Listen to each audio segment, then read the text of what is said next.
Hi everyone. So this presentation is about Java build tools. So the motivation for this talk is that although Java is known to be very easy to learn, very performant, and have good IDE support, Java build tools like Maven or Gradle often don't live up to that reputation.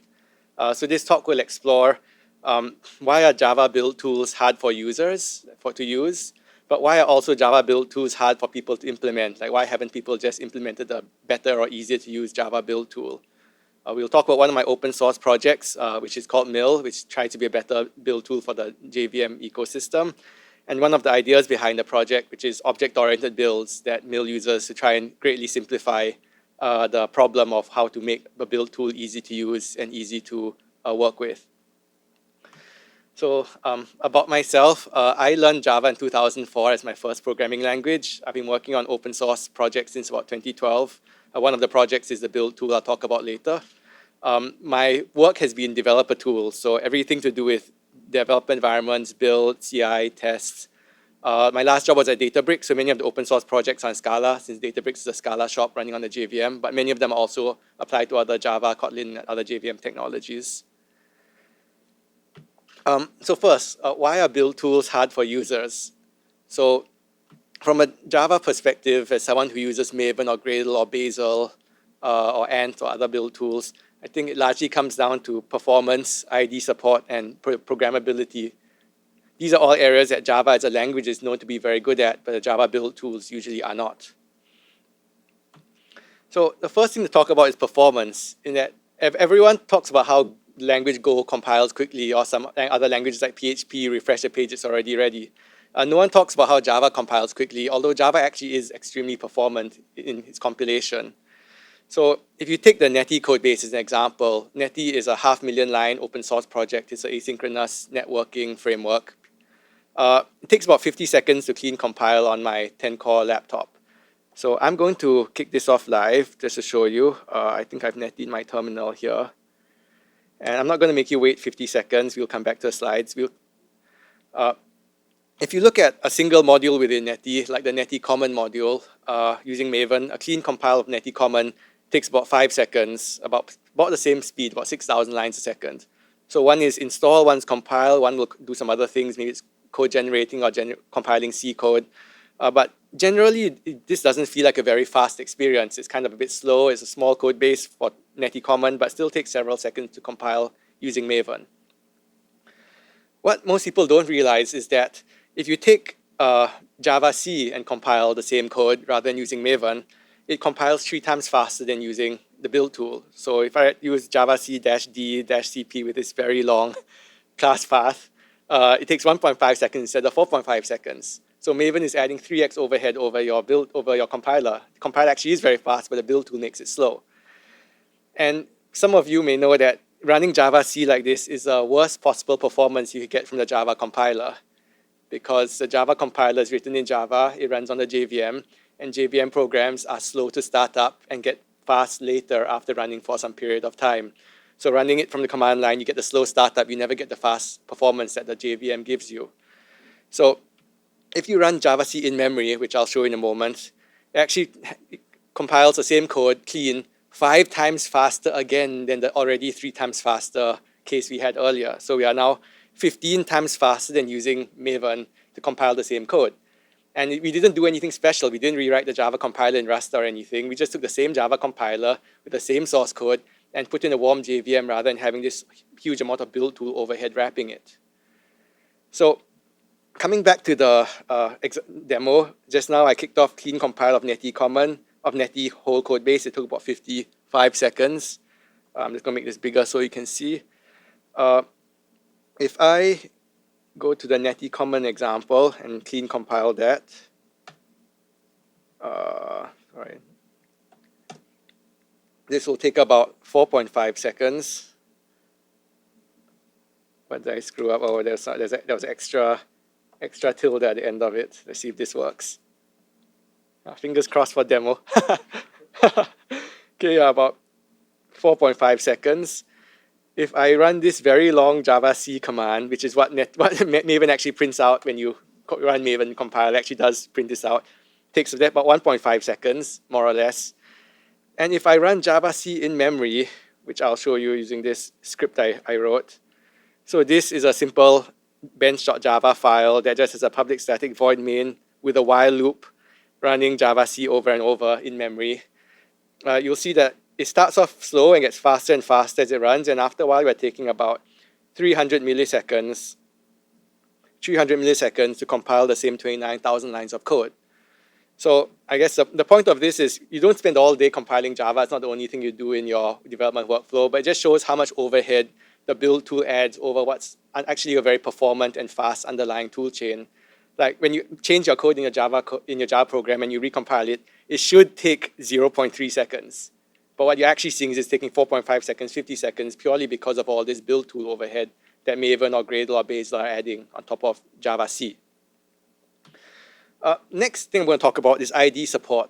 So all build tools have IDE support in Java. I'm going to show you one which is Gradle. Let's see, where's my Gradle example? Not this one, this one.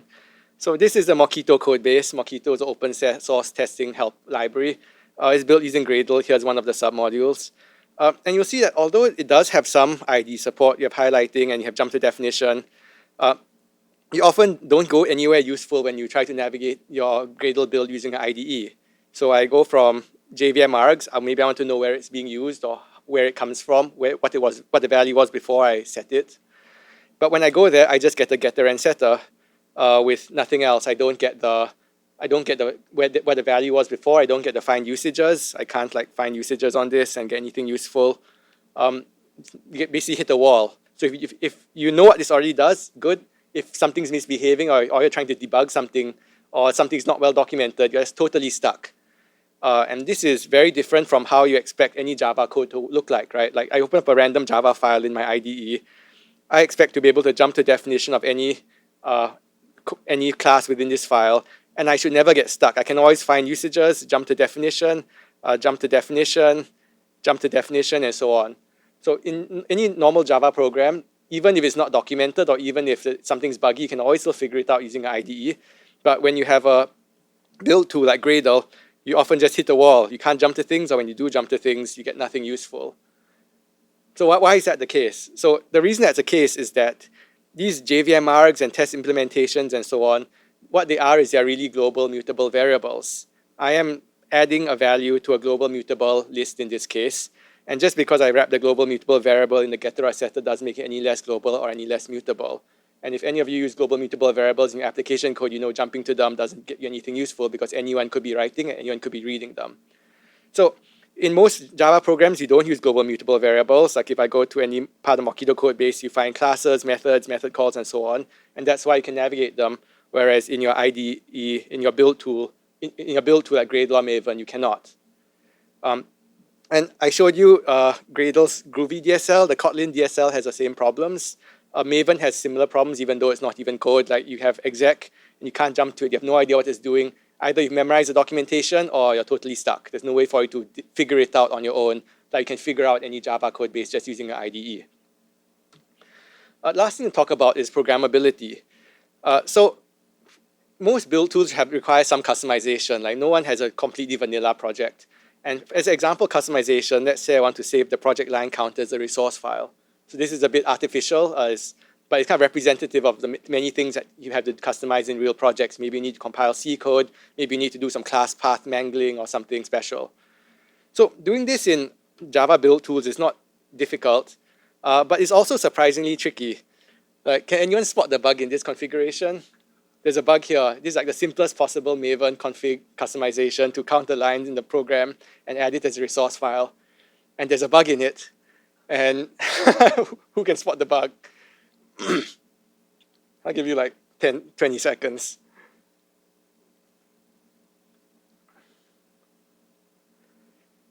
So the bug here is that we forgot to escape our ampersands in our XML embedded in Bash.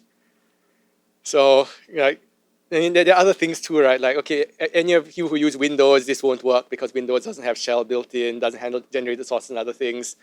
And it's so tricky for such a simple requirement. Like this is something you expect a student to be able to do in 30 seconds, and your room full of professional engineers can't find the bug in it.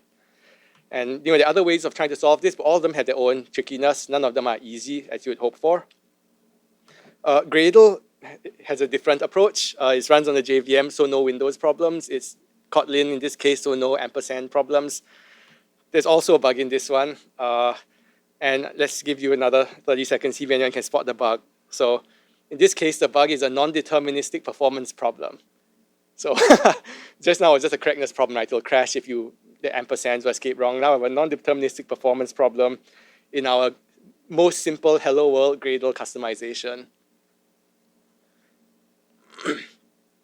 So the bug here is that we were depending on the wrong folder. We were depending on source main rather than source main Java as the input files to this Gradle task, even though we actually only care about the contents of source main Java. So it means if you touch source main templates, source main resources, source main anything else, it will recompute this task and slow down your build, even though the output will be exactly the same as it was before, and it should have been able to cache it. So again, like it's not like the end of the world, but this kind of trickiness is how your builds become slow and flaky, because no one can spot the bugs, your code reviewer can't spot the bugs, your plugin authors won't be able to spot their bugs, your plugins will have bugs, your own customization will have bugs, and your build will be buggy and flaky and slow for reasons no one can figure out.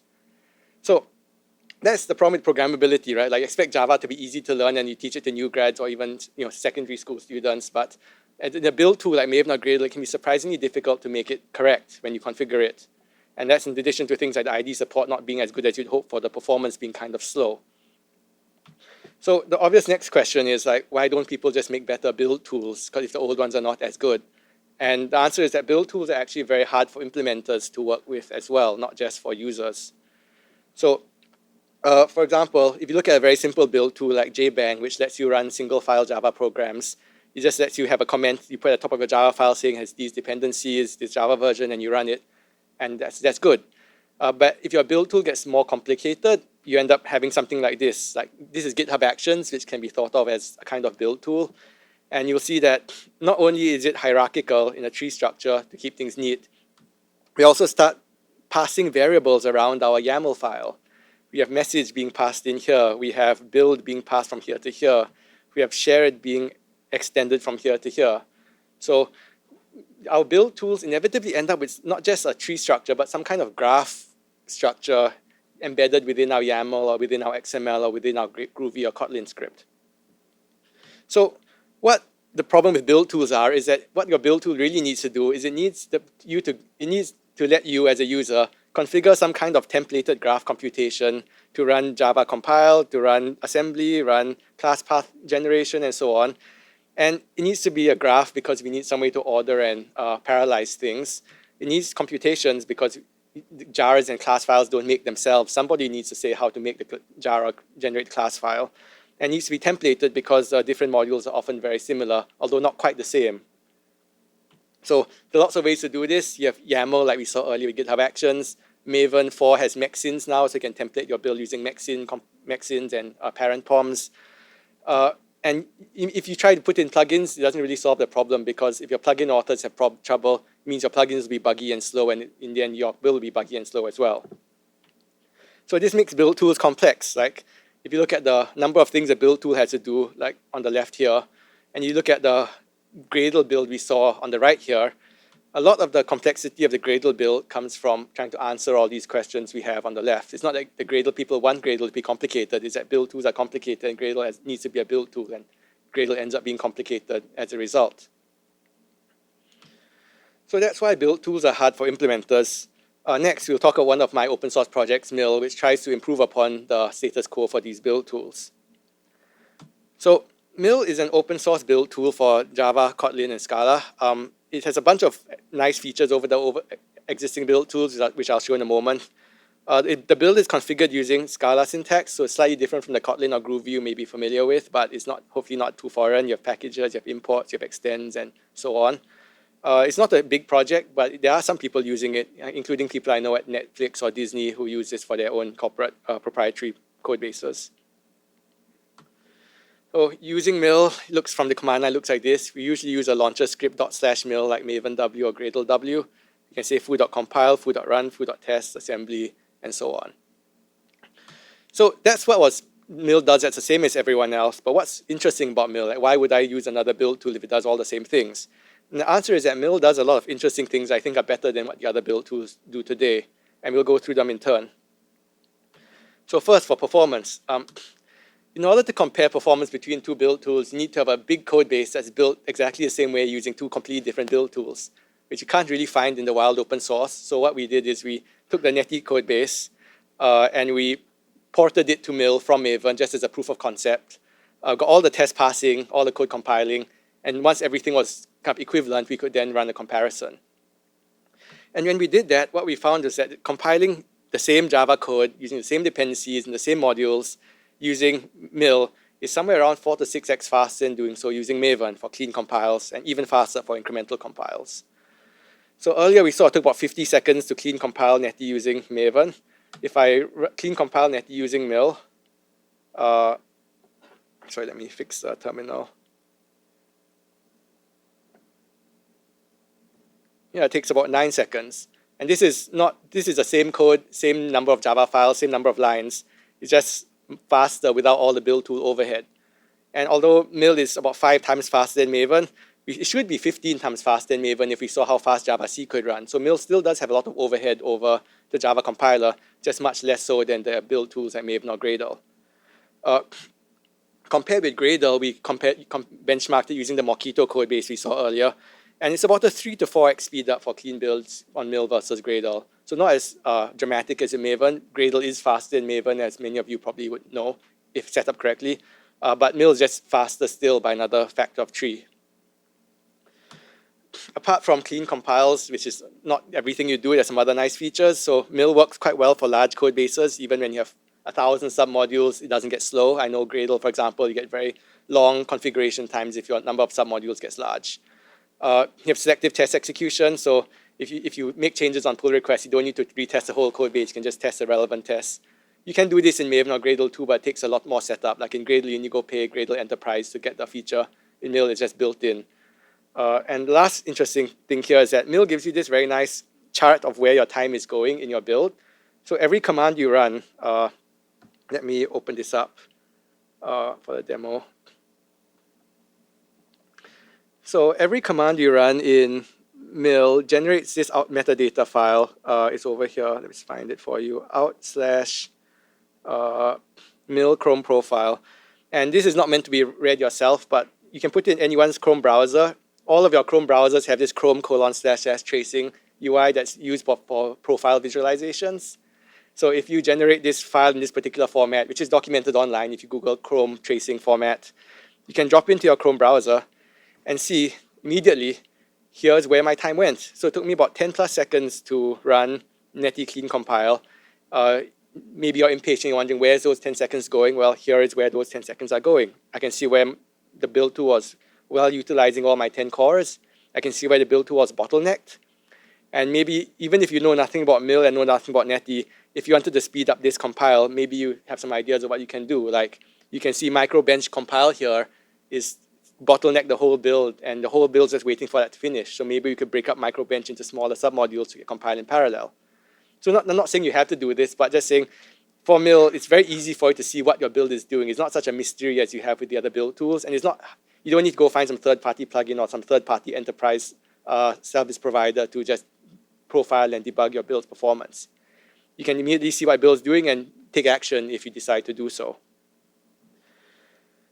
So that's the performance angle with mill. It's faster and also has some nice features that help you make your own build faster. And I think it's quite a significant step up over what Maven or Gradle can provide today. Next thing I'm going to talk about is the ID support. So what's nice about mill is that the ID support in mill feels the same as the ID support in any Java, Scala, or Kotlin code base. So I'm going to show you what that means live. So I'm going to pull up the Mockito code base for built using Gradle and mill. So over here on the right, I have the Mockito error-prone submodule built using mill. On the left, I have the Mockito error-prone submodule built using Gradle. The first thing you realize is that they look very similar. This module needs these flags to run, so mill doesn't magically figure that out. Mill needs you to configure it configure the JVMRs, configure the compiler flags, compiler the internal and external dependencies. All this information is basically the same, just with a slightly different syntax. So on the left is Groovy in Gradle, on the right is Scala with Mill. But I think what's interesting is where Gradle is configured using these global mutable variables, where you jump to them, you get nothing. Mill is configured using overrides. So this DEF is a Scala syntax of defining a method. It's an override. You can see IntelliJ knows it's an override. And I can see what it's overriding. So before I overrode it, I can see what the value was. I can see that fork args used to be an empty sequence. Again, this is Scala syntax, so it might be a bit foreign, but it used to be an empty sequence. And I can jump to definition. So I can F7, oops, maybe I just search like that. I can see immediately where this thing is being used within my build pipeline. I can see that fork args is used downstream in this runner task. Runner is used downstream in run background and run fork task. Run fork task is used downstream in run. So what's interesting here is that this is exactly the kind of thing you do every day in your application code, which is why when your application code has bugs or application code doesn't have documentation, you're not stuck. You can still figure it out by exploring it in your IDE. And with Mill, because Mill defines your build system using methods and method calls rather than global mutable variables, means your IDE is very good at navigating your Mill build like logic in a way that you cannot navigate your Gradle or Maven or Bazel build logic. We saw how we could navigate downstream from fork args down to run to see how it affects the run method. You can also navigate upstream. Let's say we don't know what final main class is here. I can just jump to it. No documentation. In Gradle, you'd be stuck. In Mill, I have the implementation. I can see it basically delegates to this and fails if it doesn't like the result. I can see what it delegates to. Again, no documentation, but I have the implementation, and I can see that it first calls a main class, which is up here, any explicitly specified main class. If it finds one, it uses that. If it doesn't find one, it calls all local main classes, which is it uses this class graph project to scan for the class files for public static void main methods. If it finds 0, it gives an error. If it finds 1, it uses it. If it finds multiple, it gives an error again. So this is interesting because even though it's not perfectly documented, even though I didn't use ChatGPT or Google, I'm not copy-pasting stuff from Stack Overflow, I can explore my build and figure out what it's doing. And again, this doesn't matter if you've already memorized everything a build is doing and your build never has bugs and never has mistakes. But when your build does have bugs, when some plugin is misbehaving, when your own build configuration is not doing quite what you want, and you're trying to figure out why, being able to explore your build in your IDE, just like in your application code base, makes a really big difference in making a build less magical and less scary to people trying to work with it. So earlier we saw how scary it was to try and code review some Gradle or Maven code because you can't figure out what it's doing. In Mill, it's much less scary and much more approachable to anyone who uses the IDE to work with application and production code. So that's the IDE support demo. I think Mill has probably the best IDE support of any build tool, even though it's much newer and younger than the others. The last thing I'm going to talk about is a programmability angle. So I think the biggest difference here is that Mill makes it very easy to extend your build without using plugins. There are plugins, you can use plugins, but if the plugin doesn't do what you want, you can always do things yourself. You can often just write code to do things or use the libraries from Maven Central to do things rather than trying to find a plugin that uses the library on your behalf. So what does that mean? Let me show you. So let's go to the demo. So let me get the right folder. So over here is the most vanilla Hello World Mill build. You'll see is object foo extends Java module. So the foo subfolder has some Java code in it. That's what this means. And there's nothing in the body, which means I'm using all the default source files, default resource folder, and so on. But let's say I wanted to count the lines of code in this project and add it to a resource file. How do I do this using Mill? So in Mill, everything is a method. Custom tasks are methods. Mill uses Scala syntax, so methods are defined using def. I can say def line count is equal to task. And within this method, I can call other methods. For example, I can call foo.source files. I'm not sure which source files you want to call. You can ask IntelliJ or VS Code, and they will tell you what the various methods do and which one you want to call. You can also jump to the definition if you're not sure and find what they do. So here I call all source files. I map it. I get the file.path. I read the lines. And I get the size of the lines, and I sum them up. And that's all I need to do to define a custom task using mill. So now I have this done. I can do mill show foo.line count. Give it a moment to warm up. Okay, 17 lines of code in this small example program. I can do mill inspect foo.line count. You can see that it automatically captures a Java doc for you, automatically captures the dependencies for you, so you don't need to write like .depends on like in Gradle. Automatically captures the method name for you. You don't need to put in a string. So now we have our line count as a set custom task, but we haven't put it in our resource folder yet. In mill, everything is a method, including resources. So the way you customize methods is you override them. So I can say override def resources. Again, if you're not sure which one you want to override, you can ask IntelliJ. It's a task. And I'm going to write to my task destination folder, which I'll explain in a moment, the line count as a string. I'm going to append this to the resource path.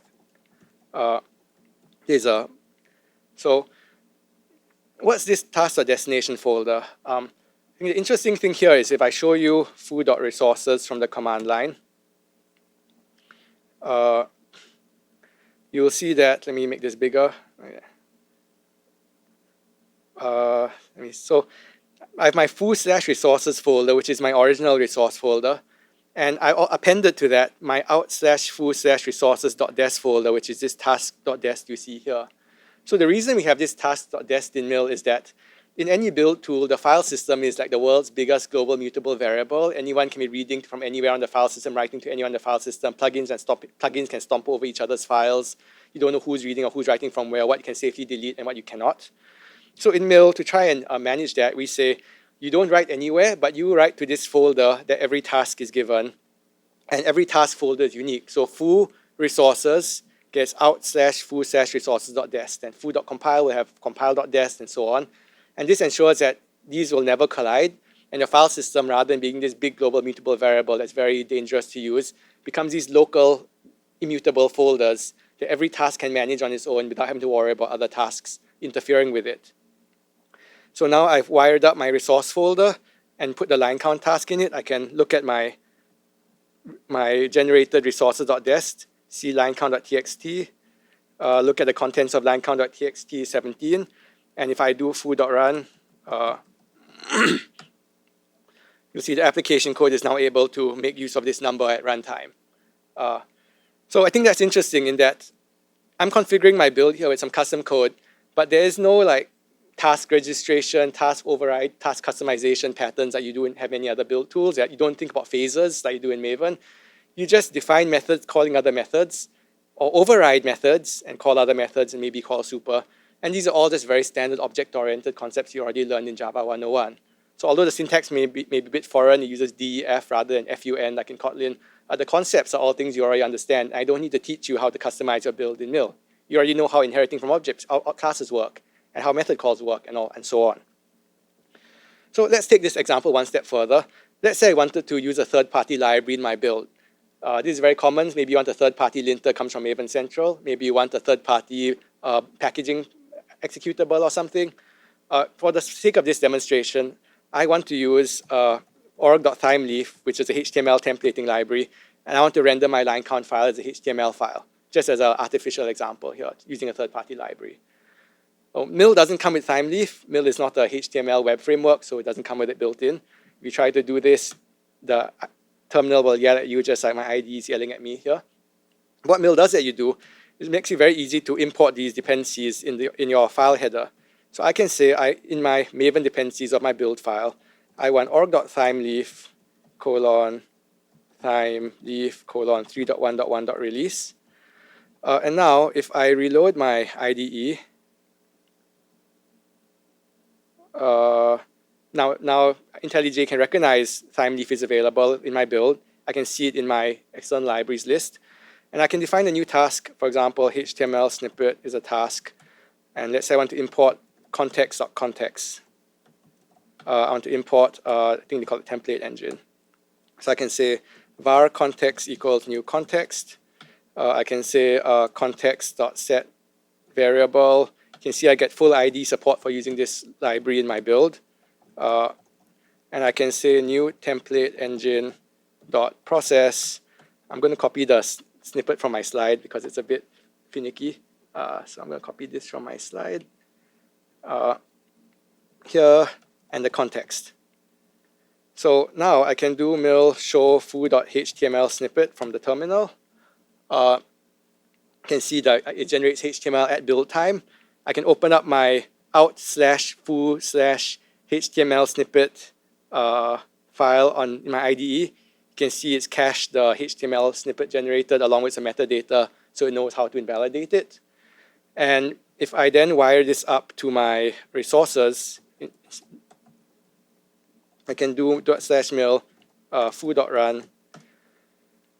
And what I'm doing, you can see I'm now using a third-party library at build time, rendering some HTML in this case, getting it cached on disk, and using it at runtime as a class path resource. And the actual work of rendering HTML is not very interesting. What's interesting here is that there's no mil time leaf plugin. There's no mil line count plugin. I don't need to go find some plugin on GitHub and realize it was last updated 5 years ago. Because if I want to use time leaf, I can just use the real thing. In this case, I use org.timeleaf 3.1.1. Timeleaf has good APIs, has good documentation. It's well maintained on open source. I can use the real open source project in my build rather than relying on some plugin wrapping the open source project that may or may not do what I want and may or may not be as well maintained as a project that it wraps. So if you are familiar with using object-oriented concepts like overrides, like methods, like classes, if you're familiar with using Java libraries like Timeleaf and others, it should be very easy for you to work with mil inside your IDE and customize your build, even if you are yourself not a build tool expert. You see there's nothing much you need to learn here that's build tool specific, other than wrapping every method in this task block. So going back to the slides, that's a programmability angle.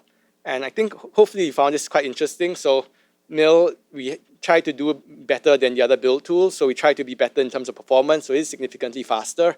Not as fast as you would like, but we are working on that. We try to do better in terms of IDE support. We have as good IDE support as in any application code base, much better than what you normally get in Gradle or Maven or Bazel or other build tools. And it's much easier to program in that you can just write code with methods calling methods and using libraries to configure your build rather than having to learn some special build tool plugin API or Mojo API or something like that. So if mil can do this, why doesn't everyone else do that? Like why doesn't Maven or Gradle just become 4 times faster or have great IDE support tomorrow? And I think the answer to that is that one of mil's key ideas that makes it different from the others internally is this idea of object-oriented builds. So earlier, we talked about this idea of templated graph computations, where build tools are tools that let users like you or me define these templated graphs, where the nodes in the graph are things like compile or assembly or jar or download dependencies. And you have to template these graphs because you have multiple modules and they all look very similar, but they're not quite the same. That's complicated. If you or me try to define a templated graph computation API, it'll be a very complicated API. But the thing is, turns out everyone already has a standard way that they've been defining templated graph computations for many years now, and that's called object-oriented programming. Object-oriented programming is fundamentally a way of defining templated graph computations. So what does this mean, right? Like, if I say object foo extends Java module, I don't need to teach you anything to know that that means that foo gets all of the methods from Java module inherited. The methods call each other and pass data between each other. It forms a graph, often called a call graph. And if I define a new method, def line count, that calls all source files, or I override resources, call super resources, and call line count, I don't need to teach you anything for you to know how this affects the method call graph, because you know how objects work, classes work, overrides work, method calls work, super works. You know how super works. So you already know this. And if I want to template this line count logic, let's say I want to have 2 objects that have this line count logic in it, what do? I turn into a class. In mil syntax, it's called a trait. It's kind of like an interface rather than a class, but I turn into a class and I extend the class in 2 different objects. And like that, I have 2 copies of my graph. I've now templated my graph computation. And if I want to configure it further, I can have subclasses, I can have more overrides within each object. All of that works exactly as you'd expect. So as someone who's learned object-oriented programming, you already have a way you know how to define these templated graph computations. And mil lets you do this in your build tool. So if once we have this graph, Mill can then do interesting things like see that line count and compile do not depend on each other and can run in parallel. Mill can do interesting things like see that each of these methods has a fully qualified name, the object name dot method name, can use it to assign each method the places on disk to put its JSON metadata and file outputs that will never collide with each other. And Mill can use this graph to do things like, if you touch the resource folder, automatically invalidate resources and assembly just by doing a breadth-first search down the graph. Recognize that compile and line count do not need to be invalidated because they are not downstream in the graph. And Mill knows where to find the previous output for compile and line count because it's all in the standard location. And Mill knows where to find the previous output for assembly, so it can delete the previous output and recompute it, again, because it's in a standard location. And Mill can do all this stuff with now any code related to dependency tracking, parallelism, or caching in your build config. You don't see any depends-ons clauses, file input-output declarations. You don't see locks of threads or semaphores or executors. You don't see cache key computations and cache reads and cache write and cache invalidation logic. All you do here on the left is you write very kind of bog standard object-oriented Java 101 code with objects, classes, methods, method calls, overrides, and supers. And Mill handles all the build tool stuff for you 99% of the time. So there are ways you can customize it if you need more flexibility, but most of the time, you can just pretend you're writing object-oriented code and it becomes a build tool, build pipeline just automatically for you. So if we look at this long list of things that why are build tools complex and why does Gradle need to be complex in order to satisfy all the requirements of a build tool, Mill actually also needs to do all these things, but Mill kind of crams it all into a much smaller, more familiar, object-oriented programming model. So how are tasks run from the CLI? We use a method name. Methods have names. We use it from the CLI. How do you define your own custom task? You define methods, and methods are tasks. What needs to run in what order relies on the method call order. How do tasks pass data to each other using method calls and return values? So all of these, we do have answers for all of these things. You don't just ignore them, but we answer them using much more familiar object-oriented concepts rather than the custom concepts that Maven or Gradle need you to learn about, things like phases or things like registration and configuration phases and so on. So just to sum up this idea of object-oriented builds, like in Mill, builds are defined using methods, objects, and classes, all the same semantics that you already know. Extends, overrides, super, all the same keywords you know, they all work the same. These are all the same keywords that IntelliJ and VS Code knows, so the ID support is very good, much better than other build tools. And Mill handles everything else for you most of the time, which means that you get much better performance because you don't get plugin authors forgetting to cache things. You don't need to clean as much because you don't have plugin authors screwing up their caches, which also happens, or screwing up their parallelism. It just makes life easier for everyone so that we can implement fun things like selective test execution or Chrome profiles, lots of tooling integrations in Mill, or if you're a user, then you can spend more time on the application code rather than learning the details of your build tool graph construction API.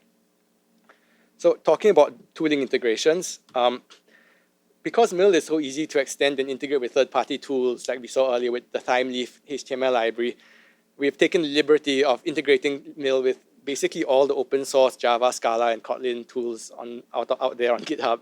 So all the linters in different languages, formatters in different languages, code coverage in different languages, all the test frameworks, all the web frameworks, we've just gone and integrated it because it's not that hard. Like we saw earlier, you just import the jar and call the code yourself, and it just works. And so you can use all of these things out of the box, and if there's something on this list that's not on this list that you need to use, you can just integrate it yourself, like what we saw with the HTML line count plugin.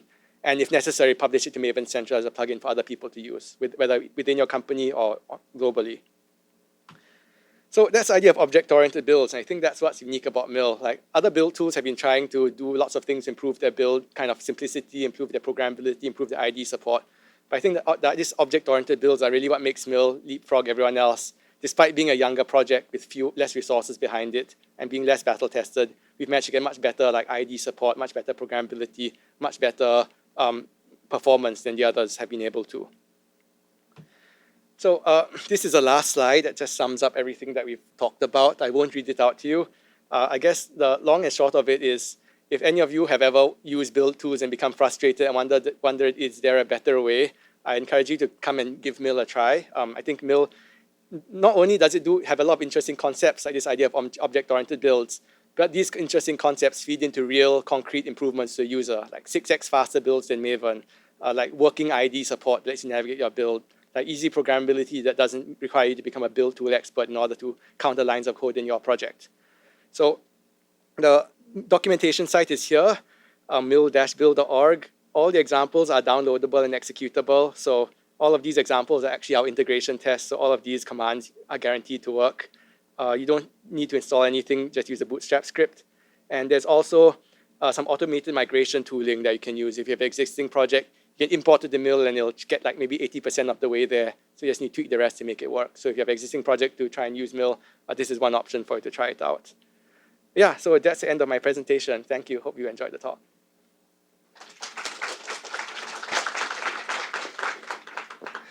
So now is a Q&A session. Does anyone have the question want to ask?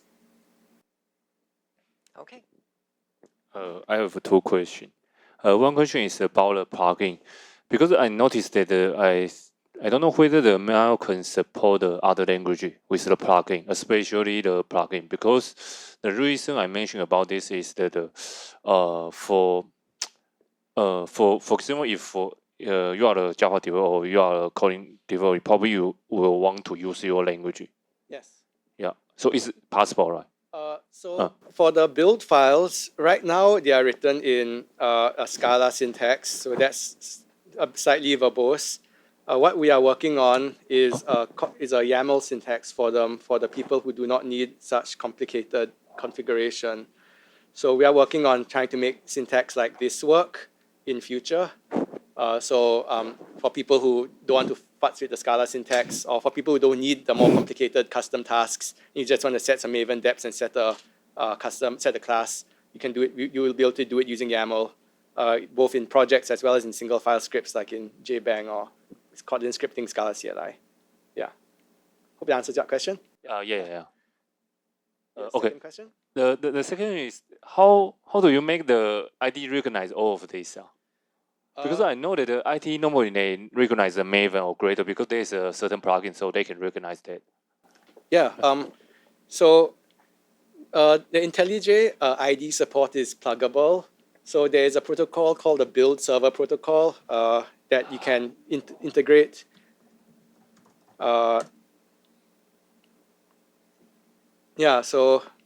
build server protocol. So this is the IntelliJ and VS Code like ID import module protocol, and Mill just implements it. You have to expose a RPC server, and IntelliJ or VS Code will ask you, where are your modules? Where do their sources live? What's the class path in each one? And so on. And the build tool will have to answer all these questions over JSON RPC. So it's a bit of work to integrate, but it wasn't too difficult. The other thing you can do is you can look at these .idea files. I don't know if you've ever seen this .idea folder with a bunch of config files. You can just generate those XML files yourself, and IntelliJ will be able to load them. So that's how Mill did that before the build server protocol was standardized. Just generate the XML files, and IntelliJ can read it. And that's how we work for Eclipse right now, and someone's working on NetBeans, I think. Yeah. Cool. Any other questions? Just one quick question. So it means the VS Code also can support the mail, right? Yes. Yeah. You can open Mill projects in VS Code and navigate your Java or your .mil files just fine. Okay. Yeah. Any other questions? I think most of us are still using Maven or Gradle. So if we want to migrate from Gradle or Maven to Mills, what's the migration path you suggest? Sure. Go to the migrating to Mill page and follow the instructions.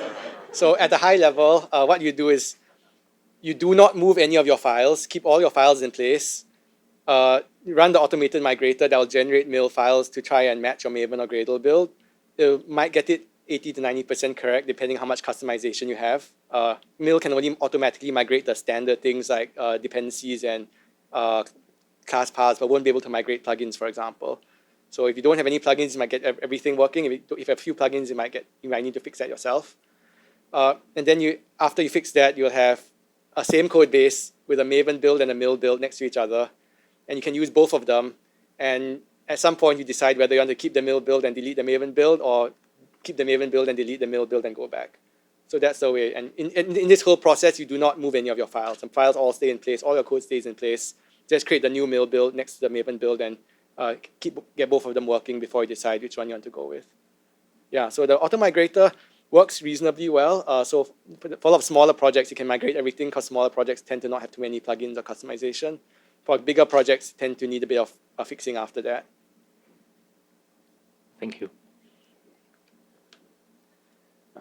Any other questions? We have time? Or... Yeah, I think so. We tie up. Do you open for any question? One more? One more, if anyone? Just one more Otherwise, question? you can call it a day. Yeah. Yeah. Does it have any integration with the language server, in the language server protocol? No, it does not. So Mill integrates the build server protocol, which basically tells your build tool where the modules are, and it's then up to the build tool to do what it wants to do. So for example, Mill with VS Code will use a language server to understand the code, whereas Mill with IntelliJ will use IntelliJ's own thing. But Mill doesn't care. Mill just tells IntelliJ or VS Code, here's our module layout and everything, and the IDE does everything else on its own. So you will use a language server if you use VS Code, but Mill doesn't know about that. Mill just says let VS Code do its thing. Okay, so it means that maybe when building the code, the language server have to build it by itself, and Mill also have the build function. So maybe that's a little bit duplicate. Yeah, there could be some duplication depending on how the language server works. Okay. Yeah. Okay, thank you.